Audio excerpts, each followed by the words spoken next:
প্রহরণ ধারিণী আমি অভয়দায়িনী দুর্গতি নাশিনী দশভুজা মহামায়া প্রহরণ ধারিণী আমি অভয়দায়িনী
অভয়দায়িনী দুর্গতি নাশিনী দশভুজা মহামায়া প্রহরণ ধারিণী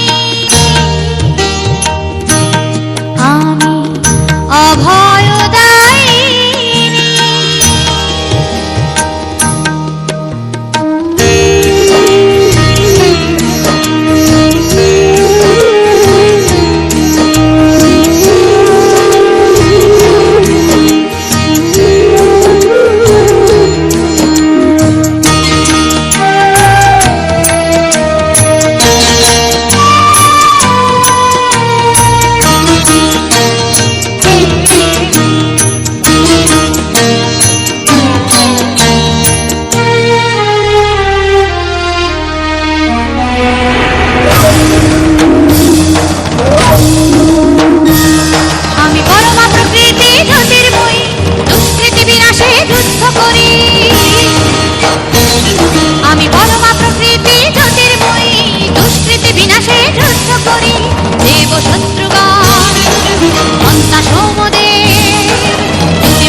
অভয়দায়িনী দুর্গতি নাশিনী দশভুজা মহামায়া প্রহরণ ধারিণী আমি অভয়দায়িনী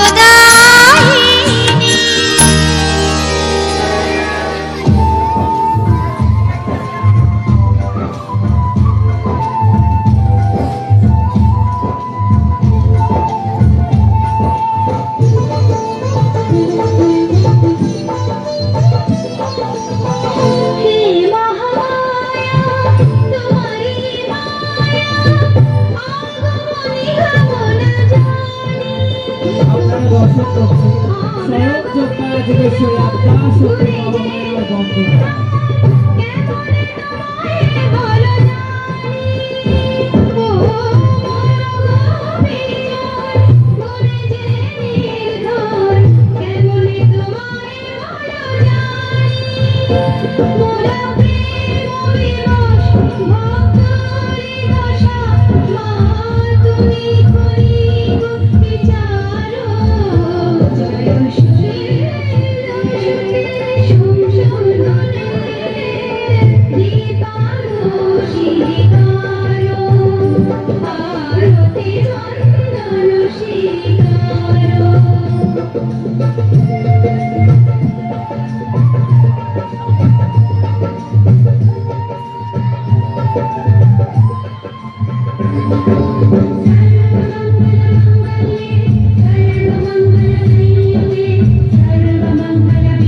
ব্রজবালারা, আমি তোমাদের ব্রত আর পুজোয় প্রসন্ন হয়েছি। বলো কি চাই? হে শক্তি স্বরূপিণী গৌরী মাতা, আপনি সব নারীদের মধ্যে শ্রেষ্ঠ পতির মর্ম জানে এমন পতিব্রতা দেবী। হে মাতা, আপনি পরম সৌভাগ্যবতী আর অন্যকে সৌভাগ্য প্রদান করেন এমন দেবী। তাই এই ধরিত্রীতে বাস করি আমরা মানবী নারীরা আপনার ব্রত পালন করে আপনার কাছে এই বরদান চাইছি, যে প্রকার আপনি তপস্যা করে আপনার মনোবাঞ্ছিত বর শ্রী শঙ্কর ভগবানকে প্রতিরূপে প্রাপ্ত করেছেন, সেই প্রকার আপনাকে পূজার ফলস্বরূপ আমরাও সেই পতি পাই, যার কামনা আমাদের সবার আপন আপন মনে আছে। যেরকম আপনি শঙ্কর ভগবানের পরম প্রিয়, সেই রকম আমরাও সবাই আপন আপন মনোবাঞ্ছিত পতির প্রিয় হই।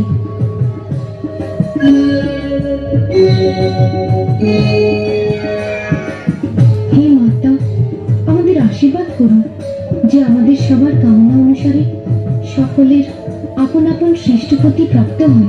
হে রাধে, হে ভগবান শ্রীকৃষ্ণের প্রাণপ্রিয়ে, হে জগৎ মাতা, আমি জানি যে আপনি এই ব্রত লোক শিক্ষা আর নারী কল্যাণের জন্যই রেখেছেন, কিন্তু আপনি আপনাকে মানবে কেন বলছেন?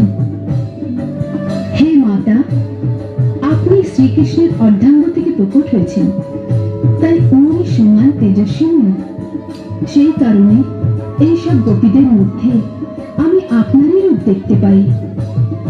সেই জন্য এদের সবার হৃদয়ের মধ্যে শ্রীকৃষ্ণকে প্রতিরূপে পাওয়ার কামনা আছে। তবে আপনাকে সাধারণ মানবে কে ভাবতে পারে?